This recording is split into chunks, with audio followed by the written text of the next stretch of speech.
नमस्कार, बहुत स्वागत है आप सभी का। मैं हूं आपके साथ चेतन पाठक। रुक करेंगे हिमाचल प्रदेश की खबरों का। मुख्यमंत्री ठाकुर सुखविंदर सिंह सुक्खू आजकल कांगड़ा के प्रवास पर हैं। वे 31 मई तक कांगड़ा में ही रहेंगे। कांगड़ा प्रवास के दूसरे दिन मुख्यमंत्री ने जापान इंटरनेशनल कॉर्पोरेशन एजेंसी की सहायता प्राप्त वानिकी और प्राकृतिक संसाधन प्रबंधन परियोजनाओं की 3 दिवसीय 12वीं वार्षिक कार्यशाला को संबोधित किया है। धर्मशाला से वर्चुअल रूप से बोलते हुए उन्होंने हिमाचल प्रदेश में हरित आवरण बढ़ाने के महत्व पर प्रकाश डाला और कहा कि वर्तमान में प्रदेश में लगभग 28% हरित आवरण है और इसे 2030 तक बढ़ाकर 30% करने का लक्ष्य है।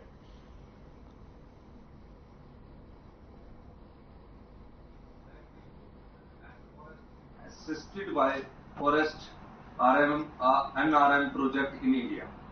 I warmly welcome JICA Chief Representative and the entire team and thank JICA for choosing Himachal Pradesh for holding this annual workshop.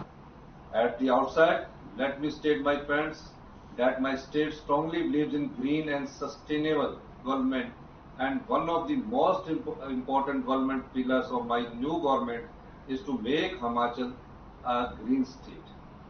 The state government has launched a number of initiatives in this regard, which will bear fruit in the times to come. This project rightly with the planning of a green state. Himachal Pradesh is a home of biotic diversity with around 8% of the country's flora found in diverse habitats ranging from subtropical to alpine zones. Himachal Pradesh is also a rich repository of medicinal plant wealth and ancient saints like Rishi, Vyas, Chakra and others wrote volumes on herbs and herbal. धर्मशाला में मुख्यमंत्री सुखविंदर सिंह सुक्खू ने electronic बसों को हरी झंडी दिखाने के बाद media से बातचीत की। इस दौरान उन्होंने कहा कि जब मैं अपने जीवन का पहला बजट प्रस्तुत कर रहा था तब विधानसभा में हमने इस बात पर जोर दिया था कि हम 31 मार्च 2026 तक समूचे हिमाचल प्रदेश में चल रहे कॉमर्शियल वाहनों को इलेक्ट्रॉनिक वाहनों में तब्दील करने का प्रयास करेंगे और आज उस दिशा में हम आगे भी बढ़ रहे हैं, जिसकी बानगी आज धर्मशाला से समूचा प्रदेश देख भी रहा है। आज धर्मशाला के बस स्टैंड से जहां 15 इलेक्ट्रॉनिक बसों को हरी झंडी दिखाई गई है, आगे आने वाले सालों में समूचा बस डिपो इलेक्ट्रॉनिक बसों से ही भरा हुआ मिलेगा।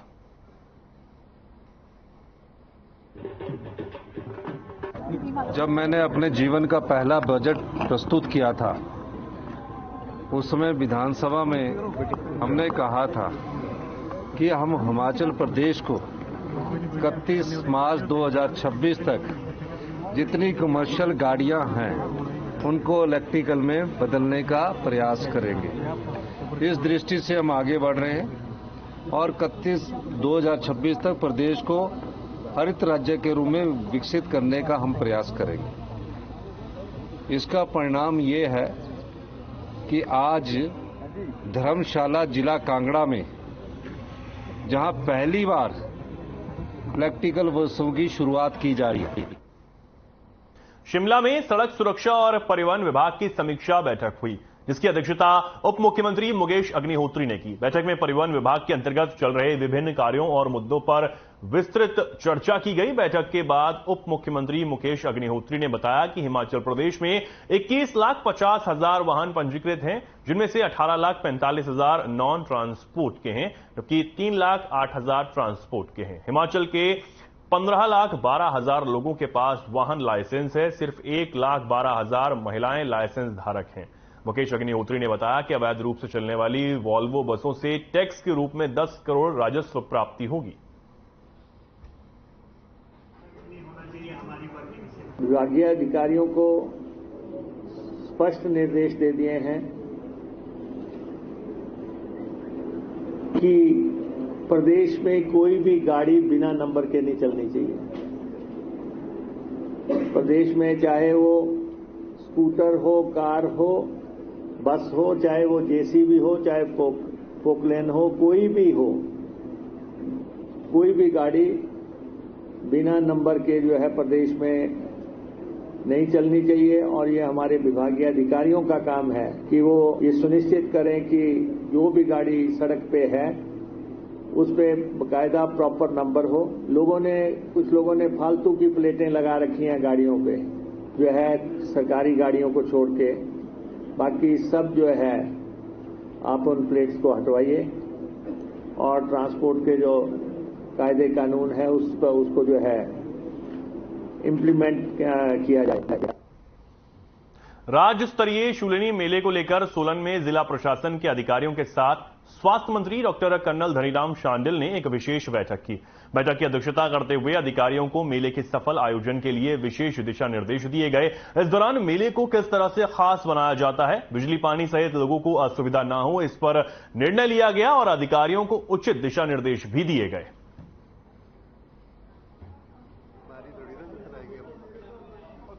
माननीय हमारे जो मुख्यमंत्री महोदय उन्हीं से जैसे परंपरागत रूप में होगा, इस बार भी हम पहला दिन हमारे आदरणीय मुख्यमंत्री महोदय ही शुभारंभ करेंगे और हम उनको विशेष महिलाओं की रस्साकसी होगी। ठीक कहा आपने, महिलाओं की रस्साकसी पहले कभी नहीं, जो आज प्रोग्राम आया बड़ा अच्छा सुझाव था। महिलाओं की रस्साकसी भी होगी और उससे मैं समझता हूँ कि लोग उसे देखना भी चाहेंगे, थोड़ा अच्छा लगेगा। वैसे तो हमारी जो मैं समझता हूं कि लगभग वैसे ही करेंगे, परंतु ये है कि हम विशेष रूप से स्वच्छता की तरफ ध्यान देंगे। ढालपुर में पत्रकारों से बातचीत के दौरान कांग्रेस पार्टी के अध्यक्ष प्रतिभा सिंह ने 2000 रुपए के नोट वापसी के ऐलान को लेकर जमकर हल्ला बोला है। उन्होंने कहा कि इससे पहले भी बीजेपी सरकार ने नोटबंदी की थी और उस नोटबंदी का खामियाजा देश की गरीब जनता को ही भुगतना पड़ा था। लोग कई दिनों तक लंबी लंबी लाइनों में लगे रहे और कई लोगों का कारोबार बुरी तरह से प्रभावित हुआ। सांसद प्रतिभा सिंह का कहना है कि अब एक बार फिर से केंद्र सरकार ने यह फरमान जारी कर दिया है कि 2000 के नोट बंद किए जाएंगे। वहीं जिन लोगों के पास 2000 के नोट हैं वे इसे बैंक में जमा करवा सकते हैं। ऐसे में अब बैंकों में भी लोगों को 2000 का नोट जमा करने के लिए फॉर्म भरकर लंबी लाइनों में लगना होगा।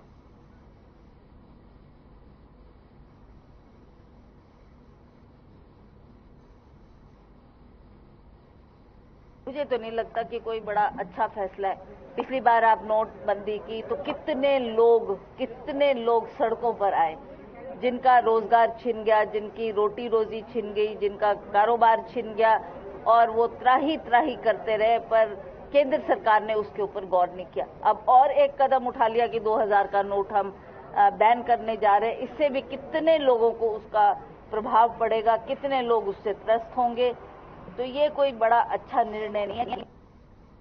मंडी में बीजेपी मंडल सदर कार्य समिति की बैठक आयोजित की गई, जिसकी अध्यक्षता सदर विधायक अनिल शर्मा ने की। इसके बाद विधायक अनिल शर्मा ने कार्यकर्ताओं को संबोधित करते हुए कहा कि प्रदेश की भोली भाली जनता को कांग्रेस ने गारंटियों के नाम पर ठग कर सत्ता जाने के बाद जनता को भूलकर आंकन भ्रष्टाचार में डूब गई है। उन्होंने कहा कि प्रधानमंत्री नरेंद्र मोदी के नेतृत्व में प्रदेश को अनेकों उपहार मिले हैं, जिनका लाभ हिमाचल को प्रत्यक्ष रूप से मिला है। उन्होंने पार्टी पदाधिकारियों और कार्यकर्ताओं से आह्वान किया कि 30 मई से 30 जून तक प्रधानमंत्री के काम और केंद्र सरकार की योजनाओं से लोगों तक लेकर जाएंगे।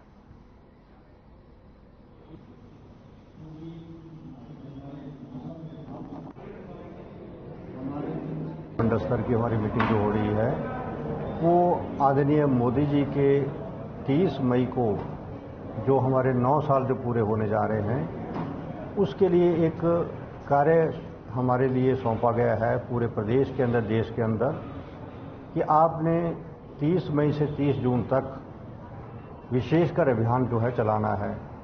मंडल में जो हमारे बूथ स्तर से लेकर हर स्तर तक जो है उसको स्ट्रेंथन करना और जो कार्यक्रम 9 साल के अंदर आदरणीय मोदी जी के माध्यम से पूरे देश के अंदर जो चलाए गए, पूरे देश के अंदर गरीबों के लिए, आम जनता के लिए जो कार्यक्रम है उसको जो है लोगों तक पहुंचाना भी है।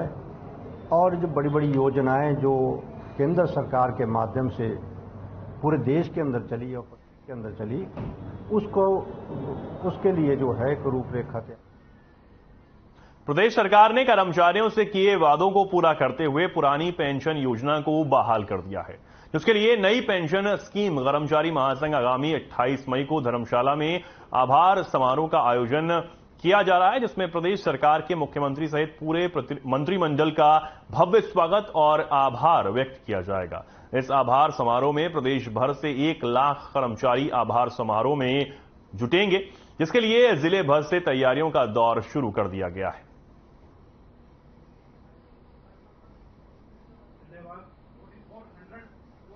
जहां तक सवाल पेंशन का है, जब पेंशन का मुद्दा हमारा उठा है तो स्वाभाविक तौर से हम तो सबकी ही पेंशन का समर्थन करते हैं। अभी उसके बाद ट्रांसपोर्ट का उसमें सेटलमेंट हो गया है।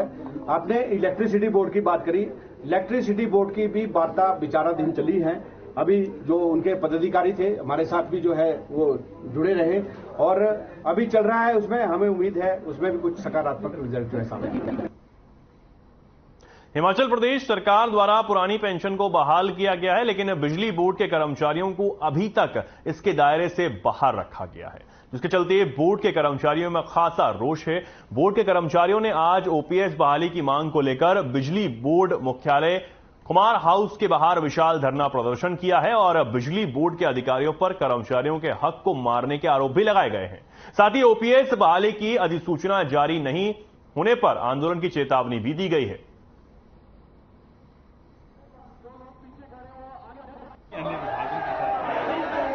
आज का जो हमारा प्रदर्शन है वो पुरानी पेंशन बहाली लेकर के बिजली बोर्ड के कर्मचारियों का प्रदर्शन है। हम आपको कहना चाहेंगे, स्टेट में जो जितने कर भी कॉर्पोरेशन है, जहां आपका सीसीएस पेंशन 1972 है और ओल्ड पेंशन है, वहां सभी महकमे में पुरानी पेंशन बहाल हो गई है।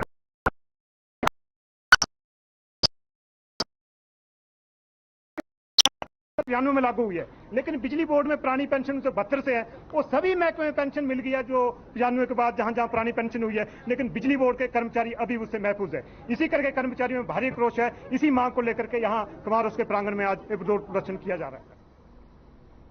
बिलासपुर जिले में भाषा और संस्कृति विभाग की ओर से बहुउद्देशीय सांस्कृतिक भवन में 5 दिवसीय राज्य स्तरीय नाट्य उत्सव का आयोजन किया गया, जिसका शुभारंभ गुमारवी से कांग्रेस विधायक राजेश धर्मानी ने किया। इस अवसर पर उन्होंने कहा कि इस बहुउद्देशीय परिसर के अंदर जो कमियां हैं उसे पूरा करने के लिए प्रयास किए जाएंगे। इस भवन का सदुपयोग सभी को मिलकर करना है।